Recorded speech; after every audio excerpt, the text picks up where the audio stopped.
Bonjour, je suis Warwick Long, je suis un thérapeute à la clinique de santé Clinton. Je travaille avec 12 approches, l'approche de l'éducation somatique, la méthode Feldenkrais et l'ostéopathie. Aujourd'hui, je vais parler à propos de la méthode Feldenkrais.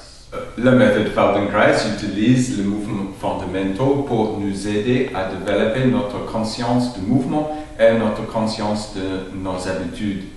Donc, les mouvements fondamentaux sont les mouvements qu'on prend comme un bébé et ils servent comme une fondation pour tous les autres mouvements dans la vie. Par exemple, la façon qu'on peut apprendre à soulever notre tête, pour développer une extension à travers le dos, pour développer la capacité de monter, grimper et éventuellement marcher.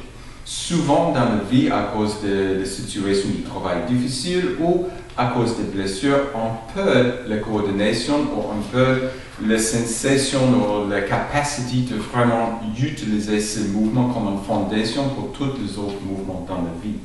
Donc la méthode Feldenkrais va nous aider pour rechercher et retrouver ces mouvements. Par exemple, disons que nous avons une restriction de mouvement de la région cervicale entre la tête et les épaules. Donc, cette approche peut être très utile pour apprendre comment on peut utiliser toute la longueur de notre colonne vertébrale pour chercher le mouvement qui va créer moins de tension au niveau de cette région cervicale. Par exemple,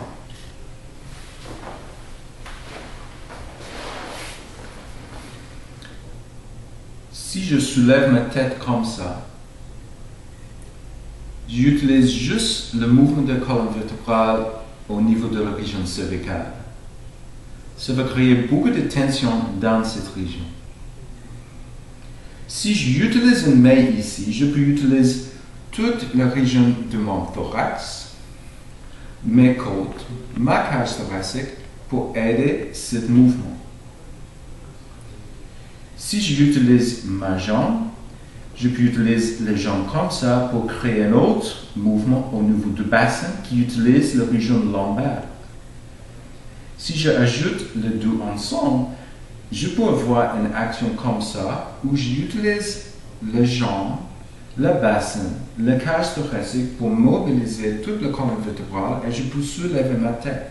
Donc, il y a moins de force sur la région cervicale.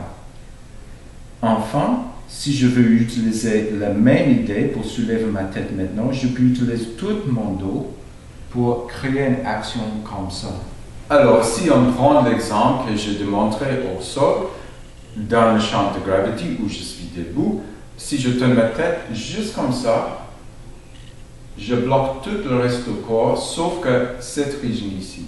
Mais, par exemple, si j'utilise ma cage thoracique, je peux tourner ma tête avec un petit peu plus de facilité. Si j'utilise ma bassin, je peux utiliser tout le tronc pour regarder vers la droite et vers la gauche. Dans une condition de travail difficile, souvent on trouve qu'on bloque les épaules, nous avons un clavier ici et on bouge la tête seulement comme ça. Et des fois, on trouve que c'est très douloureux après quelques années et plus de travail, que cette région ici est très douloureuse. Par contre, si je suis capable de bouger mes épaules un petit peu, mon thorax un petit peu, ma cage thoracique complète, j'ai moins de stress dans cette région ici.